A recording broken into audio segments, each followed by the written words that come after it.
Tanggung jawab di operator atau hotel management itu adalah bagaimana memastikan nggak hanya bisnisnya aja yang bagus, physical evidence-nya harus bagus. Kalau itu tidak support, kita mau kencengin promo sampai kayak apa juga nggak relevan. Kita kasih solusi. Pengusaha hotel. Akhirnya saya ketemu juga nih. Ngelola 81 hotel ya, dan punya 5 hotel. Padahal sebelumnya adalah seorang waiters. Udah lama tapi itu. Wah, kok bisa begitu ya? Jadi dulunya seorang waiters, akhirnya sekarang punya hotelnya. Ya. Waitersnya di hotel juga kan? Di hotel juga. Wih, Di hotel juga tahun 91 dulu tuh. Gimana doanya tuh? Mengingatkan saya kepada guru saya dan sahabat saya dan abang saya nih, Abang Ahmad Saroni. Pernah juga duduk di sini nih beliau. Ya kan? Beliau bilang, anggota DPR, beliau bilang dulunya gua nyupirin bos gua, pengusaha minyak. Sekarang perusahaannya gue beli. Mantap. Ini orang-orang ini kita harus banyak belajar guys, ya kan? Gimana tuh ceritanya tuh? Makanya kasih solusi kan tempat nongkrongnya para pengusaha. Jangan ngaku pengusaha kalau belum nonton ini. Nah, ditambah lagi istilahnya apa ya? Teman-teman juga bisa menggarap bahwa hidup ini sebenarnya bisa dirubah kalau kita punya kemauan. Nah makanya ini polanya kita bahas satu persatu kali ya. Siap. Tadi kita lihat deh. Industri hotel terancam rugi 24,5 triliun imbas efisiensi anggaran. Ini beberapa hari yang lalu loh. Karena memang semua serba efisiensi sekarang kan? Betul. Isunya. Betul. Nah, berarti kan ada yang ngomong juga hotel is dying. Wah. Ini seru sekali begitu saya bahas mengenai radio. Lu udah di podcast digital kok ngelirik-lirik radio bukan radio is dying. Wah. 24,5 triliun ini enggak salah ya Delvia angkanya?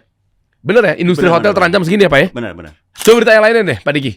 Anggaran dipangkas, potensi kerugian industri hotel capai 24,8 triliun. Mirip-mirip lah, ini kan kalau dibulutin jadi 25 triliun. Ya. Ini seru nih ya. Seru. Saya ngundang Anda tentang industri seperti ini. Kenapa? Karena ini kan baru-baru beberapa hari yang lalu. Ya. Nah, dan pas kebetulan juga zaman-zaman era Covid tahu ya Pak ya? Tahu. Kan Covid kan hotel kena imbasnya. Parah banget. Tapi kok Anda bisa bangun hotel pas lagi di Covid? Ya. Kayak gak masuk akal gitu loh. Dan bagus lagi. Di daerah bagus. Itu pas lagi hotelnya mangkrak. Ada yang mangkrak, ada juga yang mulai dari tanah kosong malah. Dibangun ketika 2020 malah justru. Nah jadi gaya Anda ini hotel yang mangkrak itu memberikan atau menjadikan solusi buat para pengusaha yang selama ini berpikir bahwa kayak sampai kapan? Kali gue bisa bisnis hotel karena pasti mahal kan? Iya. Emang iya mungkin apa gue punya bisnis hotel gitu. Sementara mungkin kalau negaranya agrowisata atau mungkin wisatawan banyak, ya berarti kan perputarannya cepat kan. Iya. Tapi kan mahal katanya. Tapi ternyata rumusnya adalah hotel lagi mangkrak dibeli, habis itu dioperasikan dengan rumus-rumus dan ilmu-ilmu tertentu. Betul, mumpung harganya lagi murah. Tapi kalau nggak ada yang mampir gimana Pak? Ya. Kita bahas ya. Oke, siap. Jadi tahun 91 gimana ceritanya Anda waiters? Terus apa yang akhirnya terketuk hatinya pengen punya hotel? Kalau tahun 91 saya belum ada sama sekali, nggak ada pikiran bakal punya hotel sih. Kepikir aja nggak. Karena saat itu kita kan baru lulus kuliah, kemudian kita kerja, ya tentu penawaran yang pertama bisa masuk adalah posisi paling bawah. Bahkan mungkin bukan waiter lah itu, asisten waiter mas itu. Jadi bagian disuruh-suruh ngelap meja, disuruh-suruh nyuci ini itu segala macam, nyapu segala macam. Belum sampai kita berani taking order ke tamu, belum. Jadi itu butuh waktu juga tuh. Jadi setelah beberapa bulan baru deh boleh taking order. Jadi gitu. Jadi mulai gitu. Jadi kita nggak ada pikiran sih sama sekali untuk bisa punya hotel. Dan masih ada hotelnya tempat Anda kerja waktu itu? Masih ada. Hotel apa? Saripan Pacific. Sekarang jadi kalau nggak salah Autograph Collection. Loh, Saripan Pacific yang di Iya, yang Tamrin. Tamrin? Iya. Oh, saya nginep pernah berkali-kali tahun 2007, 2006.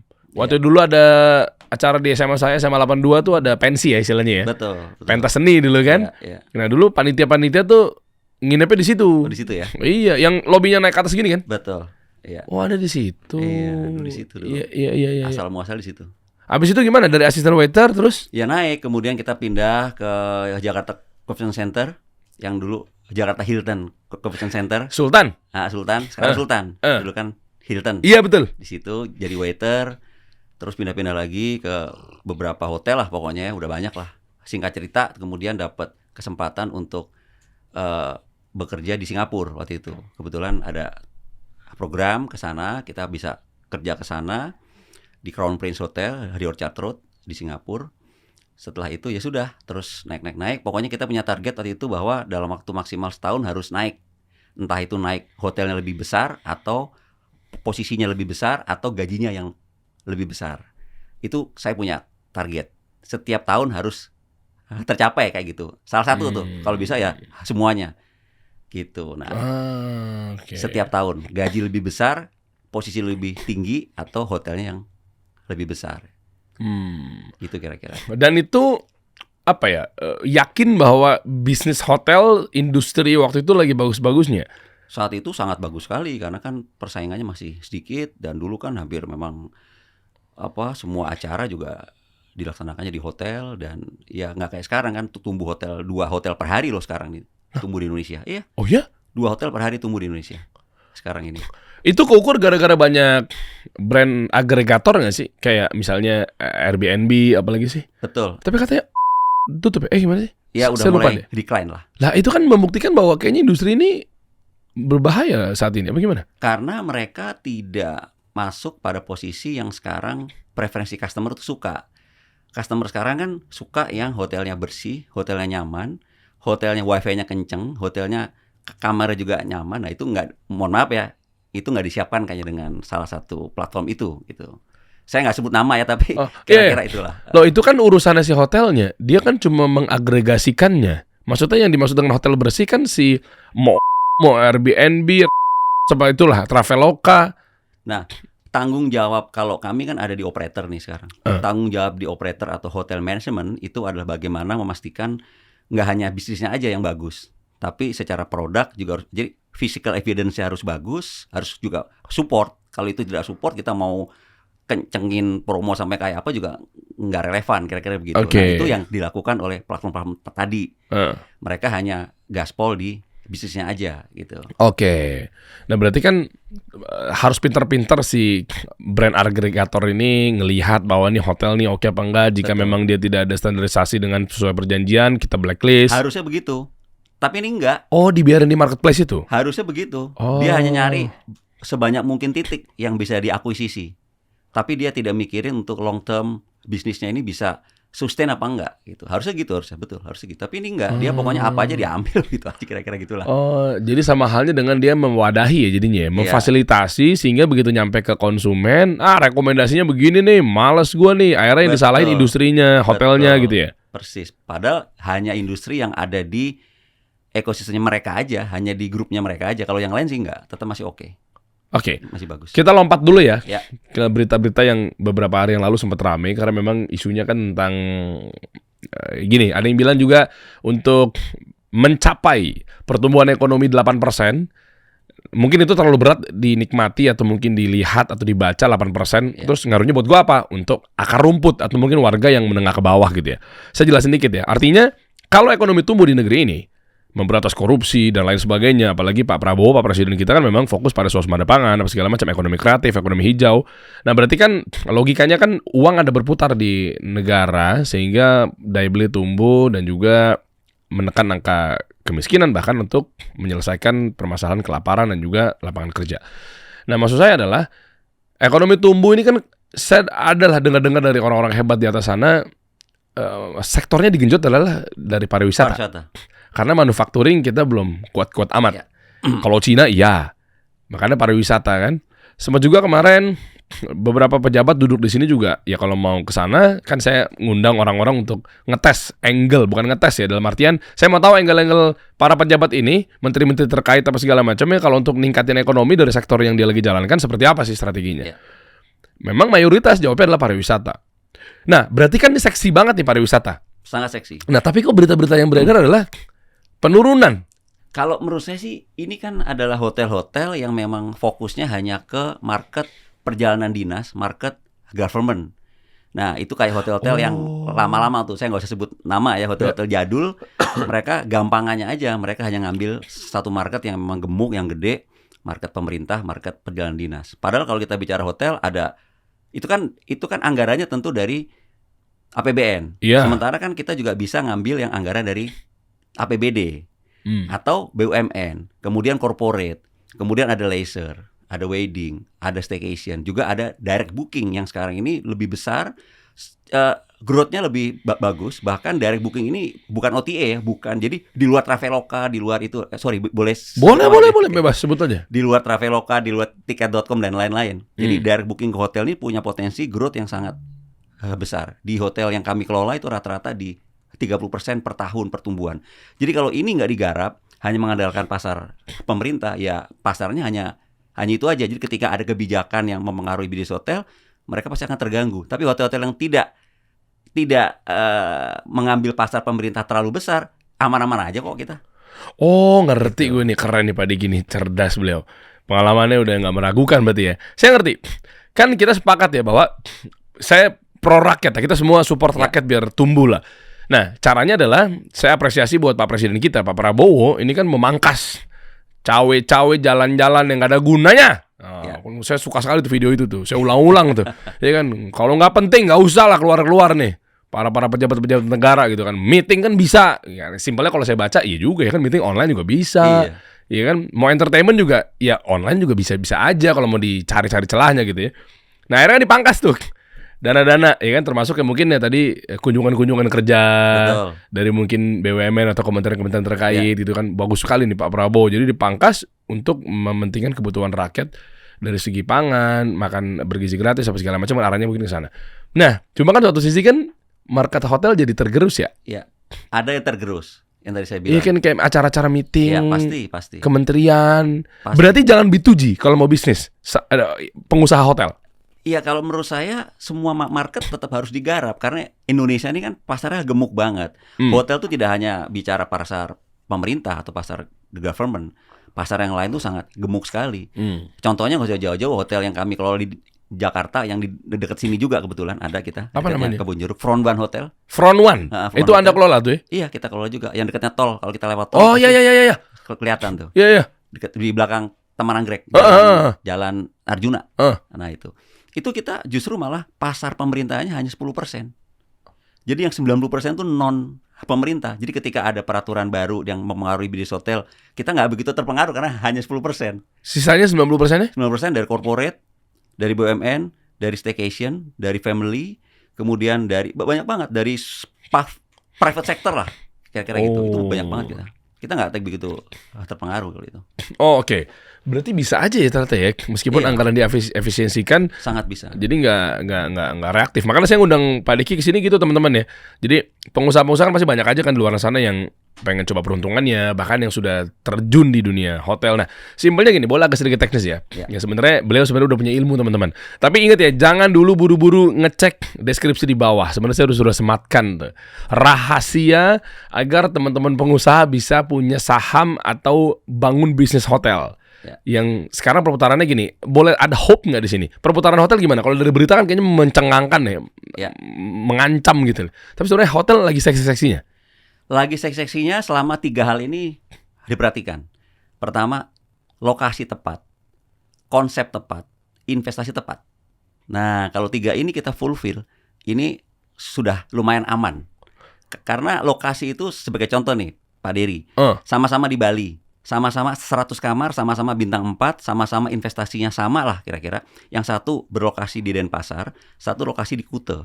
Yang di Denpasar itu revenue cuma 1,5 M per bulan, yang di Denpasar bisa 4 M per bulan. Hanya gara-gara lokasi. Padahal investasi sama, jumlah kamar sama, semua sama. Nah itu baru dari sisi lokasi. Belum kita bicara yang kedua, konsep. Belum kita bicara investasi. Jadi kalau 3 ini kita fulfill sih, insya Allah aman. Oke. Tapi kalau ngomong lokasi, banyak juga lokasi strategis tapi dianya tumbang juga tuh hotel. Berarti salah di konsep sama di investasi. Gitu. Jadi matriksnya 3 ini ya. Itu. Jadi meskipun lokasi udah tepat nih, iya kan. Jadi kan kayak kita bersandarnya sama lokasi doang nih. Betul. Tapi nyatanya ternyata bukan hanya lokasi saja. Betul sekali. Bisa jadi investasi sama konsepnya. Iya. Konsep udah matang banget nih, gimmicknya kreatifnya oke banget apa segala macamnya. Tapi kalau lokasinya terlalu gede, investasi terlalu gede juga dia akan susah balik modalnya jadi lama nanti. Jadi investasi ini kan kalau ke hotel itu kan kita ngitungnya per meter atau per kamar. Kita bisa ngitung gitu lah kira-kira. Yeah. Nah, contoh misalnya di satu daerah yang marketnya atau demand-nya hanya bisa kebeli hotel bintang 4. Tetapi dia bangun bintang 5. Bisa nggak? Ya bisa. tapi harga jualnya bintang 4. Sehingga investasi bintang 5, harga jual bintang 4. Jadi harganya kan ketarik turun tuh. Nah, jadi investasi jadi panjang banget, nggak balik-balik. Gitu. Contoh, jadi bikinlah hotel bintang 5 di demand bintang 5. Di kota bintang 5, Bali misalnya gitu. Jadi jangan bikin hotel bintang 5 di yang demandnya hanya bintang 4. Berarti harganya akan ikut ke bintang 4. Gitu. Oke. Kira-kira begitu. Anda juga katanya punya rumus ya. Maksudnya pengusaha kalau mau mulai bisnis hotel karena memang wisata juga lagi digenjot. Ya. Bocorannya gitu teman-teman ya. Jadi kalau berita yang lagi heboh ini adalah karena memang maksudnya gini, jangan disamaratakan langsung bahwa ini adalah pasti pasar. Betul. Yang lagi kita ngomong target pasar, iya. Industri revenue orientasinya, iya. Tapi maksudnya buat pengusaha juga harus melek juga nih. Bahwa yang lagi dibahas, lihat ya beritanya saya ulang-ulang tadi kan, ternyata gara-gara efek dari si efisiensi anggaran. Ya kan itu yang lagi, Hanya itu yang disalahkan. itu yang dibahas, ya kan, dan dikerucutkan. Akhirnya. Sehingga maksudnya bukan industri hotel secara menyeluruh. Tidak. Tapi maksudnya gara-gara yang difokuskannya adalah tentang cerita pemerintahan saat ini terhadap industri hotel. Ya. Kenapa? Karena dipangkas anggarannya. Makanya nggak ada kunjungan kerja yang terlalu berlebihan. Akhirnya jadi nggak ada penginapan gitu kan ya. Betul. Tapi sementara ada hotel yang cuma 10% marketnya pemerintah ya. Betul. Padahal kan yang dipangkas sebenarnya bukan hanya hotel, semua juga dipangkas. Ya iya kan, jadinya kan restoran jadi turun. Iya. Jadi jangan reaktif dulu teman-teman nih. Makanya saya mau ngasih kabar sebenarnya beliau bisa ngajarin kita nih. Ya itu lengkapnya. Ya kalau teman-teman rajin intip-intip di bawah tuh sebenarnya ada kelas bersama beliau ya teman-teman ya. Nanti kita detailkan apa yang didapat, manfaat apa. Jadi jangan buru-buru check out, pastikan dulu, nonton dulu kenapa gitu kan. Orang mau beli gue larang gitu ya. Tapi maksudnya memastikan bahwa ternyata di webinarnya Pak Adik ini bisa belajar bangun hotel. Budgetnya mulai berapa? Kalau bangun hotel sih sekarang bisa dimulai dengan budget hanya 3M. Jadi Oke. kalau Pak Dery kayaknya udah saatnya nih. Bangun hotel. Amin. Bisa, tapi hotel kelasnya kelas glamping. Oke, glamping. Glamping ini Ya. lagi luar biasa bagus banget. Size-nya gede dan Oke. pasarnya jelas banget nih. Glamping Oh. itu bisa 3M. Kalau 500 juta, gue turunin lagi. Maksudnya juga bisa, tapi Hah? sewa hotel. Sewa hotel mangkrak. Sewa hotel yang ketika pandemi, kena disrupsi pandemi pada saat itu tahun 2020, mereka tidak bisa survive sampai hari ini, disewa aja. Terus? Dengan modal hanya 500 juta, itu duitnya kita pakai untuk renovasi. Karena kan kita tidak mungkin sewa dengan posisi apa adanya kita buka langsung, nggak mungkin. Kita renovasi lah dikit-dikit, kita untuk branding, untuk rebranding, untuk membenahi semua lah. Itu cukup dengan modal 500 juta. Terus masarinnya? Masarinnya pakai duit itu juga nanti. Ya tentunya lewat digital. Itu yang paling, karena hotel ini kan sekarang paling banyak porsinya yang masuk lewat digital semua. Anda bantu? Kita bantu.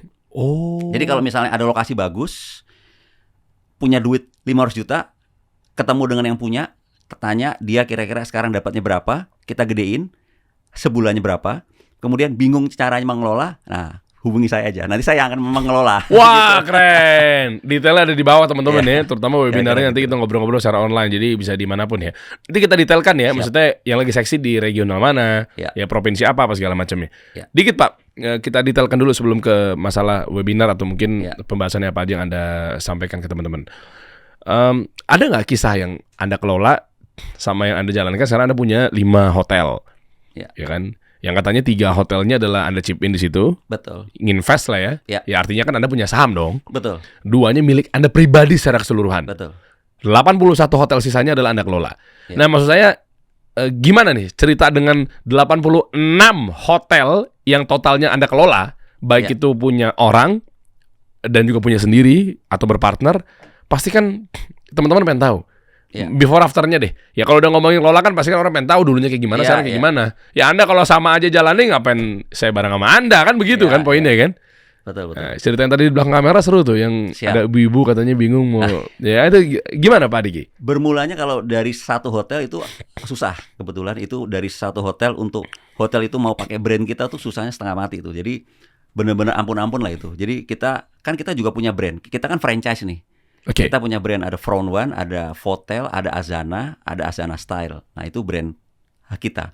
Kita franchise kan nih. Satu hotel orang punya hotel suruh pakai brand kita ini setengah mati susah banget. Jadi kenapa? Kita, buat alasannya nggak? Belum ada hotelnya. Belum ada hotelnya yang ada di Indonesia kok saya harus pakai brand Anda. Apa itu Anda?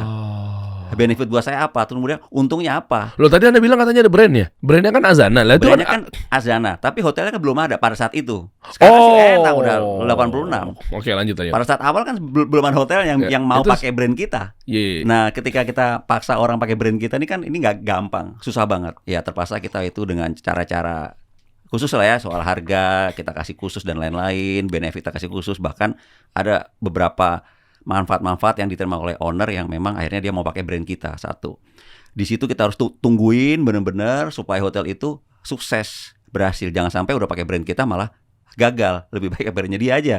Nah akhirnya dari situ masuk ke hotel yang kedua yang pakai brand kita, hotel yang ketiga pakai brand kita, keempat dan seterusnya.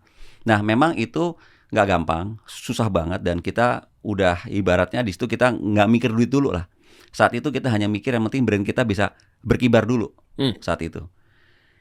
Nah di situ kita tidak pikir revenue, tidak pikir duit. Jadi revenue-nya kita kecil banget, nggak apa-apa lah, yang penting brand kita dipakai. Kira-kira gitu pada saat itu. Oke. Biar dipakai dulu. Nah sampai akhirnya udah 10, nah itu udah mulai kita agak jual mahal dikit. 20 lebih jual mahal lagi. Sampai dengan hari ini kita sudah bisa dibilang ya oke lah. Kita harus pilih-pilih nih. Kalau dulu nggak Pak Dery, semua hotel mau jelek mau bagus kita ambil. Dulu tapi. Dulu karena kita masih butuh bendera, kita masih butuh penetrasi yang ada di mana-mana. Tapi kalau sekarang nggak. Sekarang ini kalau hotelnya nggak bagus, minimal nggak 50 kamar, kita nggak mau ambil. Sombong sekali Anda ya. Sekarang harus benar-benar 50 Definisi kamar. jual mahal ya. Tapi kan Betul. berbanding lurus sama tata kelolanya, Ya, ilmunya, pengalamannya, ya kan begitu. Betul. Wajar lah jadi 50 ya. Minimal 50 baru kita ambil, kalau nggak kita nggak mau ambil. Tuh, jadi di Elvia kalau mau staycation kan sama keluarga gitu. Maksudnya lihat yang memang ada brand yang kuat gitu. Iya. Nah Front one ya. tadi Pak Dery nanya soal yang sewa hotel. Iya. Ini juga sangat menarik sekali. Gimana Jadi tuh? ketika disrupsi pandemi tahun 2020 kan nggak semuanya bisa keluar dari masalah itu. Terutama hotel-hotel yang dimiliki oleh orang-orang yang memang tidak punya expertise di situ, orang-orang yang memang nggak punya keturunan atau nggak punya tim yang punya expert di situ. Akhirnya dia bingung. Sampai hari ini masih mangkrak banyak. Atau masih buka tetapi hidup enggak, mati juga enggak lah kira-kira gitu. Okay. Nah itu yang memang kita bisa ambil. Kita masuk dengan satu konsep manajemen, kita renovasi hotelnya, kita bagusin, dan kita kasih biaya sewanya lebih tinggi dibandingkan yang dia dapatkan sekarang. Kita udah hotelnya kita kasih, udah hotelnya kita renovasi, biaya sewanya pun lebih besar daripada yang dia dapatkan hari ini. Pasti mau dong. Misalnya hari ini dia dapat katakanlah 1 bulannya 50 juta, ya sudah kita kasih deh 70, kan mau pasti lebih gede.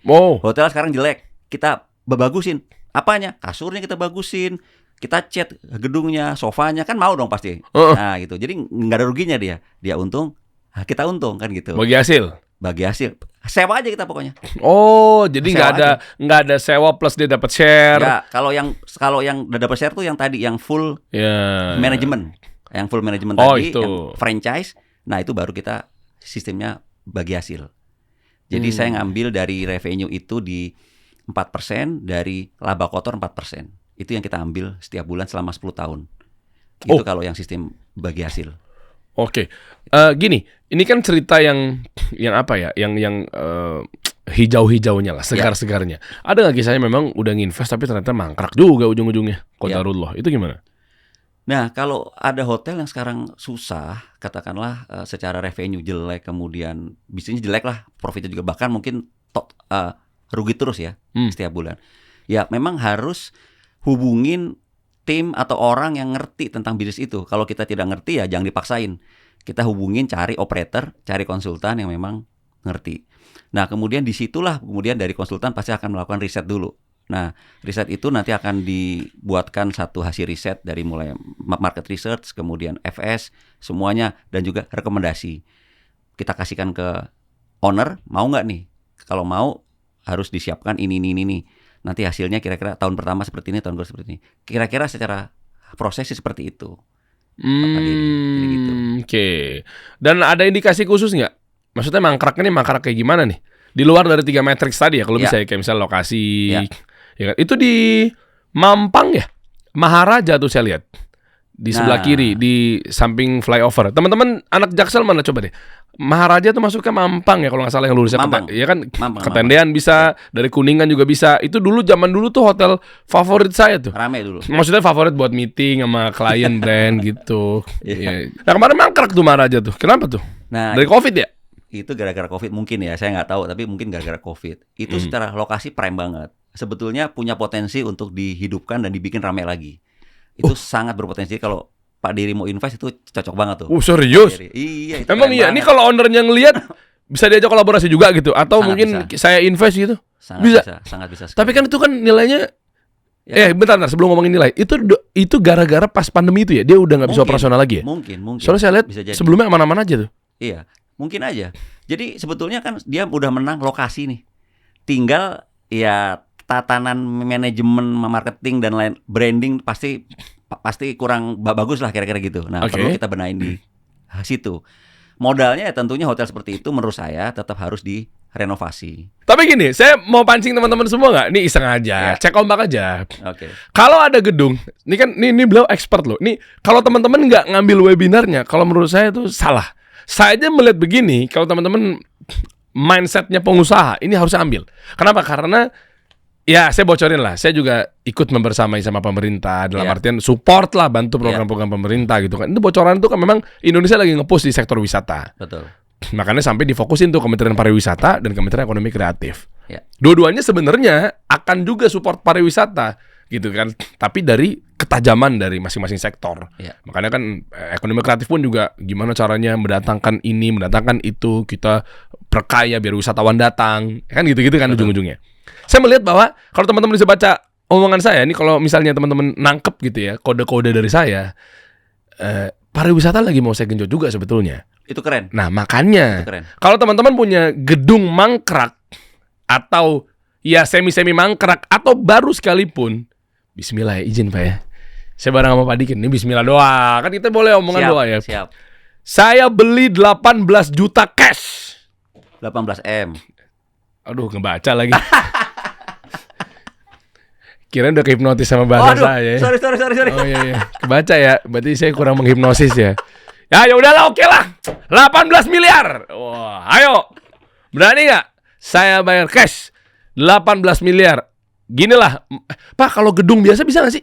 Mesti yang tampilannya hotel lah. Hotel tuh kan kayak lorong, ruangan, kamar gitu loh. Enggak. Disulap bisa nggak? Bisa. Bekas kantor bisa, bekas ruko 4 lantai bisa, bekas gedung misalnya bank yang tutup dulu misalnya bisa banyak sih. Bekas apa aja bisa. Oh, wow. Cobalah ya, disclaimer ya, meskipun nanti ujung-ujungnya nggak buat hotel, ya tapi sekalian lah saya sembari nyari juga dah. Kan kita nggak tahu juga buat apa kan.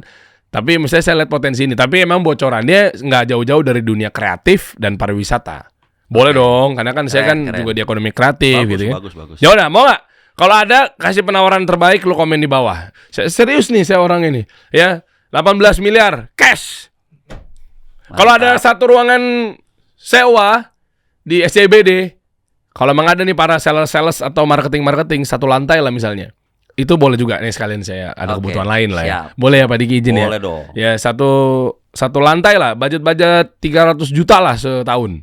Berarti sebulannya 20 jutaan sampai 30.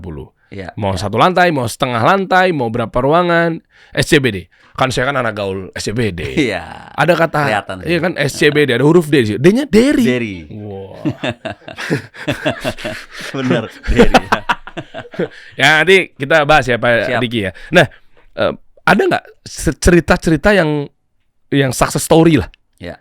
Dari bisnis hotel ini, yang sebelumnya gimana terus sekarang jadi gimana? Banyak banget. Boleh dong? Banyak banget. Jadi dulu dia cuma punya 1 hotel, sekarang ada 3 hotel. Itu juga banyak yang kayak gitu. Jadi selama ya, jadi lokasinya tepat, konsepnya tepat, investasi tepat. Kemudian yang kedua, step yang pertama, Pak Diri. Step yang kedua, hotel sebelum dibangun kita ciptakan bersama dengan arsitek untuk ngebangun, bersama dengan tim kontraktor dan juga tim manajemen kita ciptakan nanti dari awal wow bedroom, kamar tidur yang wow. Oke. Jadi kamar tidur yang wow itu berarti nggak harus yang mewah, nggak, tapi lampunya terang, AC-nya dingin, kemudian kalau cewek ngaca mau dandan tuh kacanya juga jelas gitu ya. Kemudian TV-nya juga nggak burem, ada Netflix, ada segala macam, ada YouTube jadi bisa nonton kasih solusi. Benar. Gitu Saya ya. tungguin deh kenapa Anda bilang Netflix. Oh iya, sorry. Kasih solusi dong. Kasih solusi. Kan saya Kasih sama solusi. Netflix kan juga ya bagusan dia. Ya. Oke, terus. Kan? Itu yang pertama. Yang kedua, wow bathroom. Kamar mandi yang juga harus nggak boleh licin, airnya kenceng, air panas, air dingin. Wow broadband, wifi-nya kenceng, gratis. Wow breakfast. Wow marketing, wow team, wow system. Nah, kalau itu 7 itu udah di fulfill, step yang kedua udah terlampau. Itu saya yakin seperti yang sekarang kerja sama kami, itu dia dari 1 hotel sekarang udah punya 3. Dari nggak punya hotel sekarang udah punya 3. Itu banyak. Bahkan ada yang tadinya itu hotelnya sepi, dia sudah buka duluan nih, Pak Dery. Sudah buka cukup lama. Sudah lebih dari 10 tahun. Nggak bisa bagus lah. Kemudian hubungin kami masuk, kami benahin semua. Itu bisa naik revenue-nya lebih dari 200% tuh juga kita ada. Wah. Yang kayak begitu. Iya. Sebut angka dong Pak, kalau nggak keberatan, tapi nggak usah ngomongin Boleh, hotelnya. boleh. Gini. Sebutin nama-nama hotelnya yang pernah Anda kelola dan punya Anda, biar teman-teman juga kan kesana kan nggak beli kucing dalam karung kan. Apalagi terkait teman-teman pengen belajar nih untuk bisnis hotel, bisa start from 500 juta misalnya. Itu kan lewat webinar. Dan dia webinar juga harus tahu nih, apa yang gue dapat gitu kan, dan siapa yang ngomong. Nah, boleh tahu nggak brand-brand yang Anda kelola plus yang punya Anda itu hotel apa aja ya? Oke.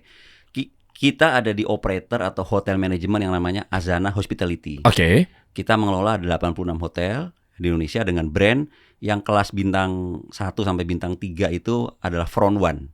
Front One, ya. Jadi ada Front One Budget, Front One Boutique, ada Front One Hotel, ada Front One Resort. Oke. Kemudian ada lagi juga yang kelas bintang 2 itu namanya Votel, VOTEL. Sambil buka-bukain dong. Biar sebelum kita terlampau panjang ngobrolnya, saya mau tahu juga. Front One bintang 1. Bintang 3 ada, bintang 2 ada, jadi tergantung. Ada Bintang Front One Budget, ada Front One Hotel, ada Front One Resort. Bintang 1 tuh kayak gimana sih? Saya jadi lupa. Maksudnya ini motel. Melati. Ini, contoh ini, ini kan. Melati. Front One ini. Ada yang di Jogja, ada yang di Gresik. Ini bekas apa tadinya? Gedung? Ini ada yang tanah kosong, ada yang tadinya gedung mangkrak, ada yang tadinya banyak nih. Nah ini mohon maaf nih yang di sini nih contoh nih, yang tengah, nah ini yang di Jogja nih. Ini tadinya adalah cuman rumah biasa karena kamarnya banyak, ditambah kamar tambah kamar jadi hotel sekarang, dan keren. ini sukses luar biasa juga. 18 miliar bisa tuh? Wah kurang dari itu juga bisa. Hah? Coba 10 M dulu kali ya? Bisa. Mau nggak teman-teman? Bisa banget. Lu barengan sama gue gandengan. Cita-cita saya Pak Diki, saya tuh betul selain memang hanya sebagai bantu program pemerintah gitu kan, kita tuh niat kita tuh pengen ngebuka lapangan pekerjaan. Yang ujung-ujungnya juga pasti kan pemerintah juga kan yang andil juga kan. Betul. Saya pengen begitu ada kayak begini kan. Ini itu berapa? Keren. Karyawan saya potensi bisa ngebuka dengan tadi misalnya budget 18 miliar, 10 miliar apa segala macamnya di Jawa apa segala macamnya. Ya saya mengajak teman-teman semua untuk ikutan gerakan ini ya, biar kita buka lapangan pekerjaan. Nggak apa-apa deh, nggak apa-apa. Saya nggak kabur, nggak apa-apa. Saya nggak kabur aja dulu. Saya di negeri kita juga nggak apa-apa. Yang penting saya juga bisa bermanfaat membuka lapangan pekerjaan. Nah, betul jadi sekali. kalau mau teman-teman mau kabur silakan. Tapi kalau mau pikir-pikir dulu, kalau mau bareng sama saya, kita kolaborasi. Hayu di sini juga. aja ya. Iya. Berapa karyawan yang bisa di? Kalau dengan ajak? 50 kamar kita hanya butuh 25 karyawan. Oke. Ya, 25 kamar. Tapi kalau jadi kira-kira separuhnya lah. Jadi kalau kamar 100 kita butuhnya tuh 50. Jadi 0,5. Oh, itu termasuk GM juga? Udah termasuk semua all in. Oh. Termasuk semua. Nah, coba kita lihat yang di Salatiga tadi. Tadi ada tuh. Front One Salatiga tuh bekas sekolah dulu. Mangkrak, enggak kepake. Front One Salatiga tadi ada tuh. Nah, ini dulunya adalah sekolah nih, Pak Dery. Sekolah yang udah tutup.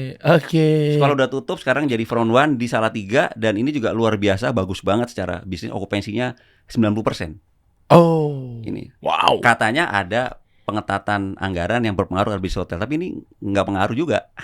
Iya. Kira-kira gitu. Iya kan karena cuma 10% ya. Iya. Berarti sisanya paling banyak sebutin satu market. Paling banyak apa? Biar kita tahu menyasar ke siapa. Kalau menurut saya line bisnis edukasi itu juga kencang, seperti dari UI, IPB, ITB, UGM, dan semua kampus-kampus. Itu acaranya banyak. Mereka kan ada banyak fakultas dan banyak acara tuh.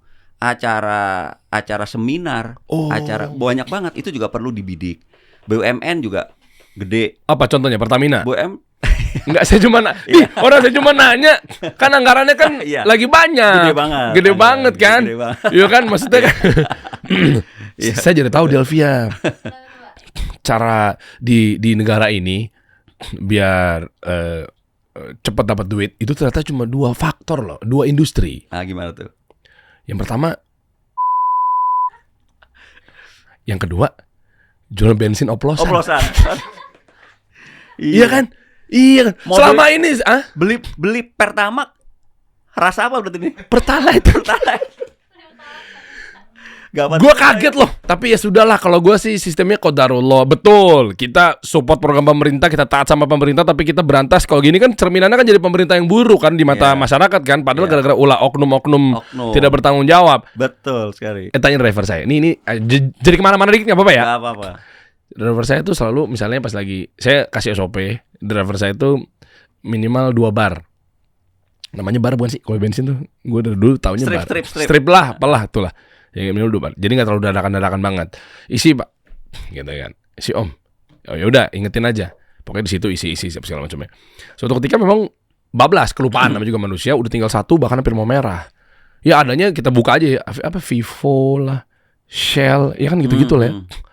Ya maaf ya, kedengarannya awalnya memang subjektif. Karena memang saya juga support program pemerintah. Ya pasti kan saya milihnya adalah yang milik pemerintah, negara. Di dalam hal ini konteksnya kan BUMN. Ya simpelnya adalah ya udah Pertamina.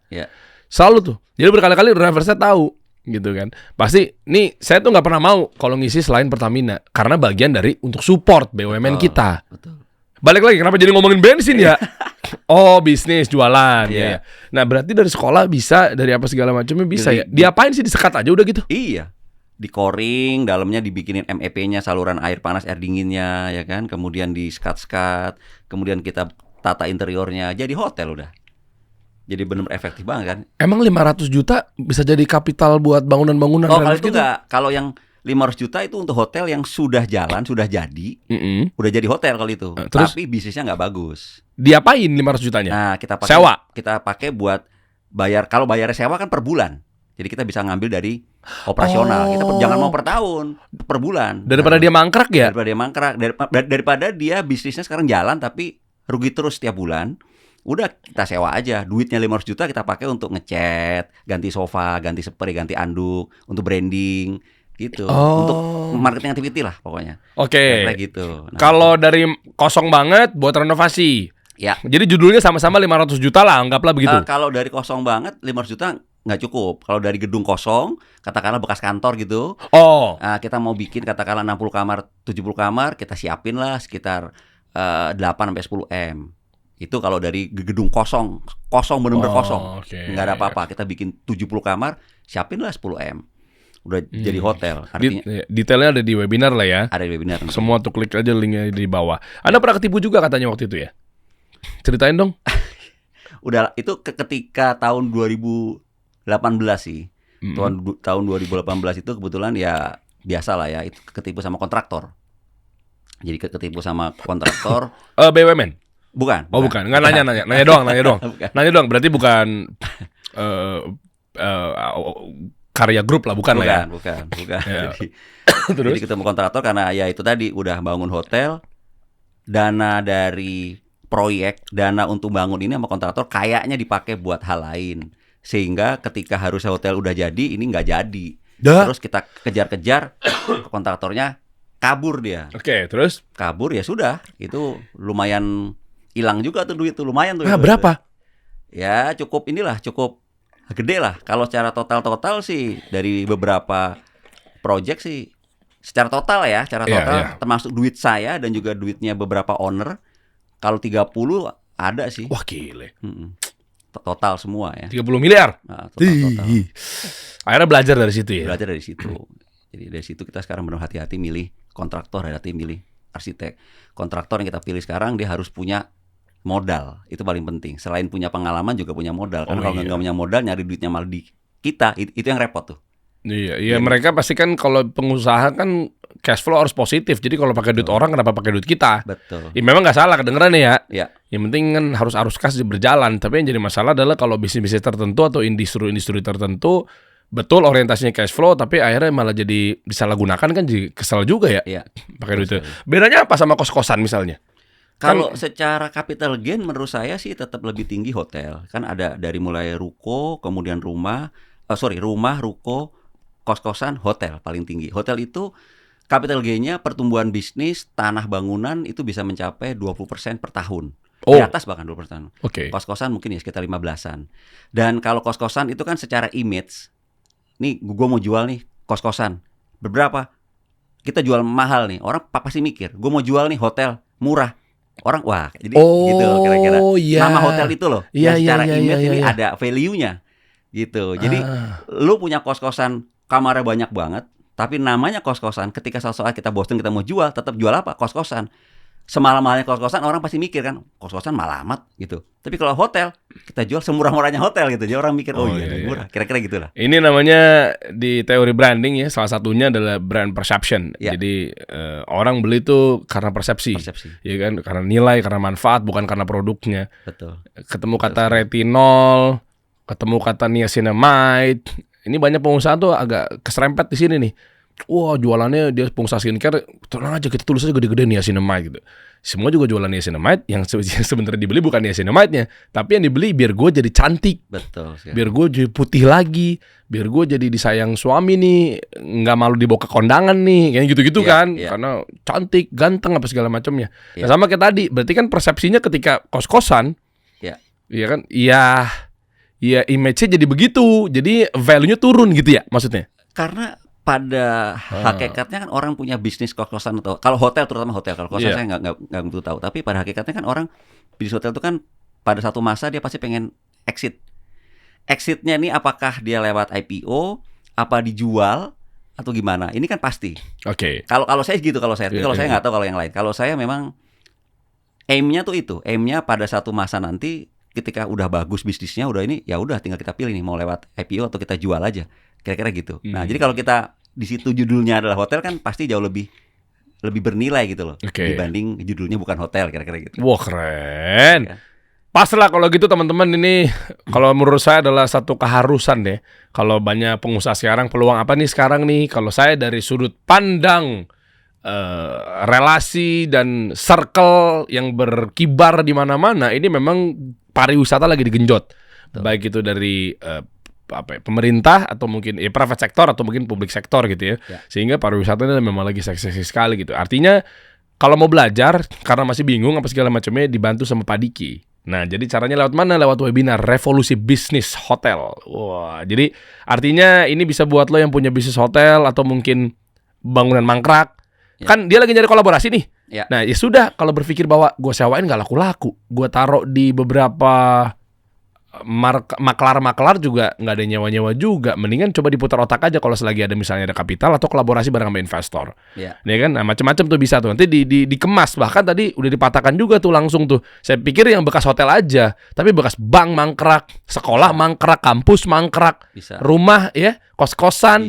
Itu disulap-sulap apa segala macamnya jadi hotel. Gimana caranya? Langsung aja cek aja informasinya ada di bawah ya. Di workshop Revolusi Bisnis. Ini Anda ngajar berapa lama di sana di webinarnya? Kalau di webinar sih cuma sejam, 1,5 jam lah kira-kira ya, sama tanya jawab. Dari webinar baru kita masuk ke workshop. Nah, kalau workshopnya dari pagi sampai malam. Tujuannya workshop adalah supaya owner-owner yang mau bikin hotel nggak salah menentukan lokasi, konsep dan investasi. Nah, SOP, kemudian marketing strateginya, kemudian customernya mau dibidik. Jadi yang bener adalah sebelum bikin hotel udah tahu dulu customernya siapa. Jangan bikin hotel udah jadi baru kita nentuin customernya siapa. Yang bener adalah belum dibikin udah kita tentuin dari awal supaya bangunannya sesuai dengan customer yang mau kita bidik. Ini gitu. Seluruh Indonesia bisa? Bisa. Paling seksi di mana sih sekarang industri wisata ini? Paling seksi menurut saya kalau sekarang nomor 1 adalah glamping. Itu paling seksi. Glamping investasi murah. Pak Dery kalau mau bisnis glamping keren banget. Tahu LGE itu, kemarin ya, LGE Bogor tuh glamping rame banget tuh di Bogor tuh. Harganya mahal loh. Sewanya itu mahal. Weekdays dia jual, bukan dia. Rata-rata glamping weekdays tuh jual di 600 sampai 700-an per malam. Benar. Kalau weekend bisa 1,5 juta, 2 juta, lebih mahal dari bintang 5 kadang-kadang. Jadi mesti tanah yang lowong gitu dong. Tanah sewa. Bisa sewa atau bisa collab dengan yang punya lahan. Budget berapa? Sewanya per hektar per tahun rata-rata 40 juta sampai 70 juta per hektar per tahun. Total kapital berapa? Total 500 juta bisa? Nggak bisa. Itu paling nggak ya 3,5 M lah siapin. Gitu. Langsung mulai nih ya Pak Dery. Enggak, nyari charger handphone saya kemana? Itu bisa. Bisa ya, nanti kita ngobrol di belakang ya. Bisa. Atau saya ikutan webinar dah. Siap. Iya, jadi bantu dong buat penonton, kasih solusi, kasih privilege lah. Misalnya kayak saya langsung tembak ya, saya kan orangnya memihak pada audiens kan. Iya. Anda tidak boleh keluar dari ruangan ini. Tolong Delvia kunci pintu. Tidak boleh keluar dari ruangan ini sebelum Anda memberikan manfaat kepada penonton saya. Misalnya contoh, untuk belajar, webinar, atau apapun itulah ya. 100 orang pertama subscribers Kasih Solusi. Pastikan Anda sudah subscribe dulu dan juga follow Kasih Solusi. Dan bisa join secara gratis. Siap. Langsung Anda iakan. Langsung. Bener ya? Setuju. Iyalah, kalau nggak bininya nungguin di rumah. Gue kunci. Alhamdulillah 100 orang pertama subscribers Kasih Solusi dan juga followers Kasih Solusi untuk mendapatkan akses secara gratis webinar Revolusi Bisnis Hotel. Dan juga tentunya ini bisa dapat edukasi kelolanya lewat apa ya, kelola Traveloka juga bisa ya.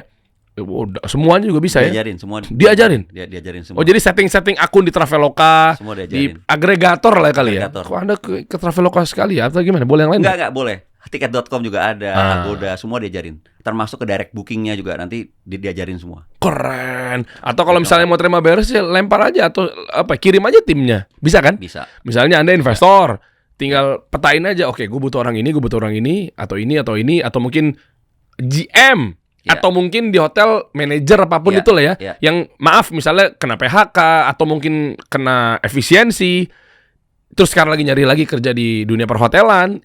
Ngomong sama bosnya, ngomong kalau kenal sama pengusaha. Ini saya bantu sugestikan lah, rekomendasikan.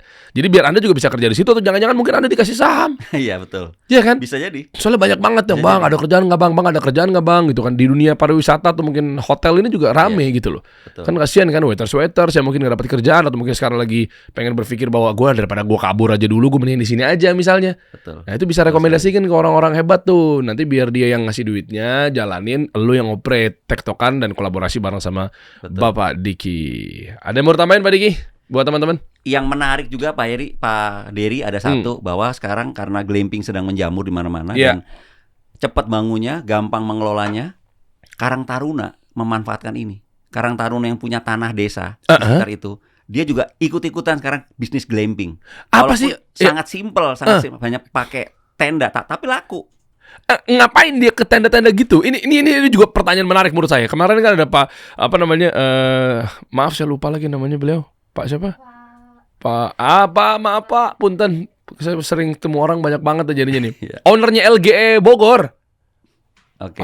Pak Harun. Siapa ya, lupa saya. Ya kan? Nah, itu beliau rame banget, Masya Allah. Di LGE Bogor situ. Pasarnya bukan pasar untuk saya dan untuk Pak Dery. Maksudnya? Jadi mereka ini adalah pasar NEWA, Nature, Eco, Wellness, Adventure. Yang suka dengan suasana alam, suka dengan fresh air, suka dengan pantai, suka dengan hutan, suka dengan pegunungan. Dan memang itu yang dicari. Saya nggak suka, Pak Dery kan juga nggak kayaknya kalau saya lihat di dalam. Suka-suka aja.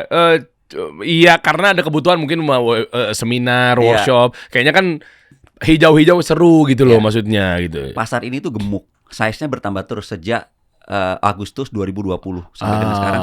Makanya kenapa glamping ramai. Nah ini glamping ramai di mana-mana. Ya, iya kayak gini ya. Kayak gini-gini nih. Ini murah meriah nih. Iya, tendanya tapi kuat lagi. Kemarin saya lihat pegang tendanya kokoh banget ya. Nah, Pak Dery bikin jangan yang pakai tenda sekarang. Kita sudah mulai berevolusi juga. Pakai apa? Dari mulai tenda, kontainer, sekarang pakai kaca sama mix dengan sandwich panel.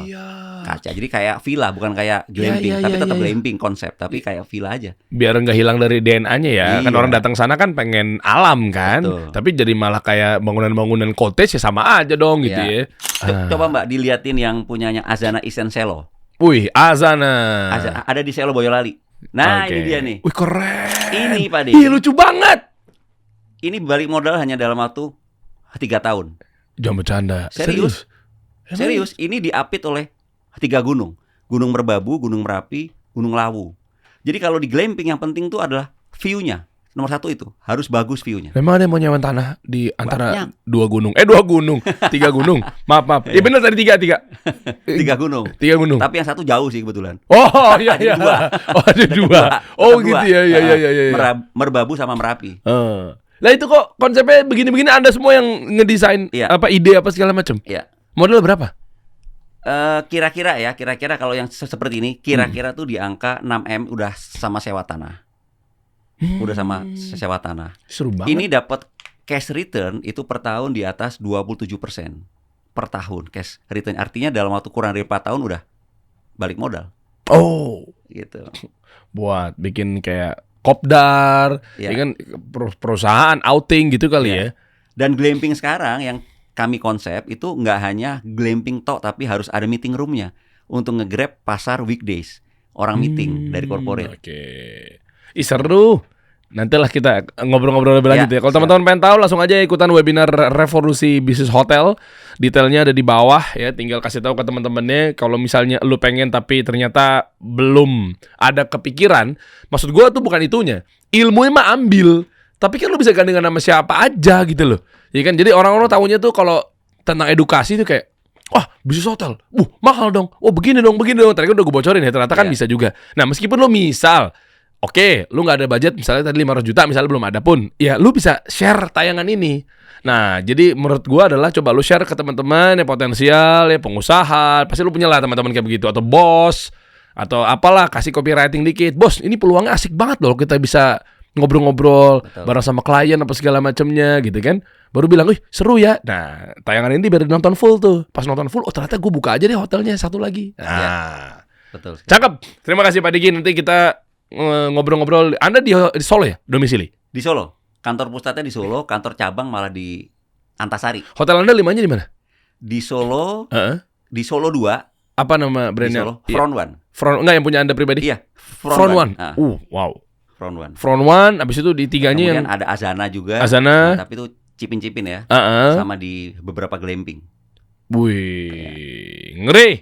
Nanti kita ngobrol lebih lanjut. Satu lagi kalau memang tadi ada masalah yang gedung yang di Jakarta apa segala macam bisa disulap jadi atau hotel mangkrak ya. Ya, bisa. Kabarin saya kan Anda kan pasti kan circle-nya perhotelan nih. Ya, Kalau ada nanti saya bayar. siap. Ya boleh ya. Boleh. Jaksel banget. kalau bisa. Siap. Boleh agak sedikit ngelunjak kalau bisa di SCBD. Oke.